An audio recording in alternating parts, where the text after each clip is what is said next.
Welcome to variety food kitchen. இன்னைக்கு உருளைக்கிழங்கு முட்டை ஆம்லெட் எப்படி செய்யறதுன்னு பார்க்கலாம். 4 எக் எடுத்து வச்சுருக்கேன்.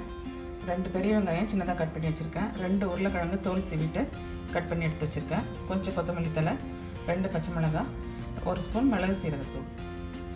ஒரு பேனில் 2 ஸ்பூன் எண்ணெய் ஊற்றிருக்கேன். அந்த எண்ணெயில் நம்ம கட் பண்ணி வச்சுருக்கிற உருளைக்கிழங்கு சேர்த்துக்கலாம்.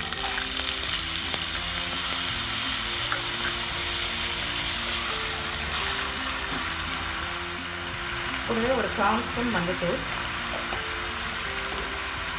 கொஞ்சமாக பெருங்காயத்தூள்.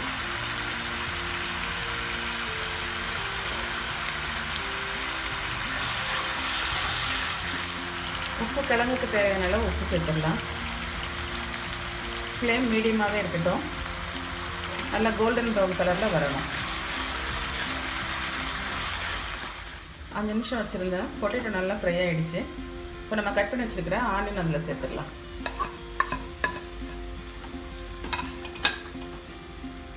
பச்சை மிளகாய்,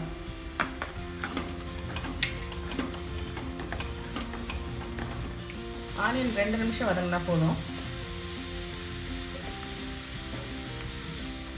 வெங்காயம் நல்லா வதங்கிடுச்சு. இப்போ நம்ம இதை எடுத்துடலாம். வதக்கி வச்சுருக்கிற உருளைக்கிழங்கு நல்லா ஆறணும். அதுக்குள்ளே நம்ம இந்த முட்டையை உடைச்சிடலாம்.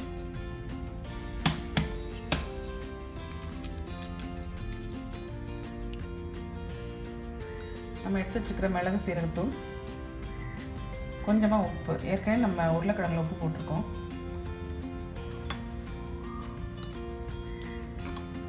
போட்டு ஏற்கனவே நல்லா பீட் பண்ணிவிட்டு ஆறின உருளைக்கிழங்கு இதில் சேர்த்துடலாம்.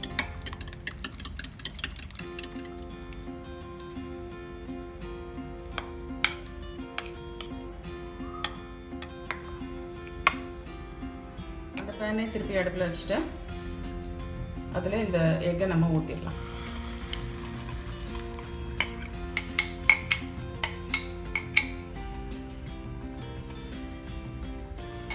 ஃப்ளேம் மீடியமாகவே இருக்கட்டும்.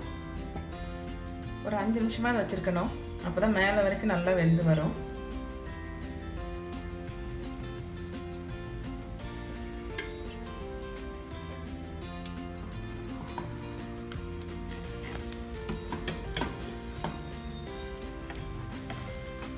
மெதுவாக எடுத்து திருப்பி போட்டுடலாம். ஏற்கனவே இது நல்லா வெந்துருச்சு. அதனால் நம்ம போட்டு ஒரு 2 செகண்ட் வச்சுருந்து எடுத்துடலாம். உருளைக்கிழங்கு முட்டை ஆம்லெட் ரெடி ஆகிடுச்சு.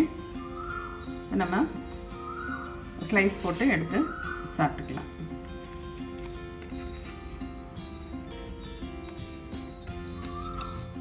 இந்த ஆம்லெட்டை நான்ஸ்டிக் பேனில் செஞ்சால் ஒட்டாமல் வரும்.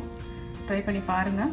பிடிச்சிருந்தா லைக் பண்ணுங்கள், ஷேர் பண்ணுங்கள், எங்கள் சேனலை சப்ஸ்கிரைப் பண்ணுங்கள்.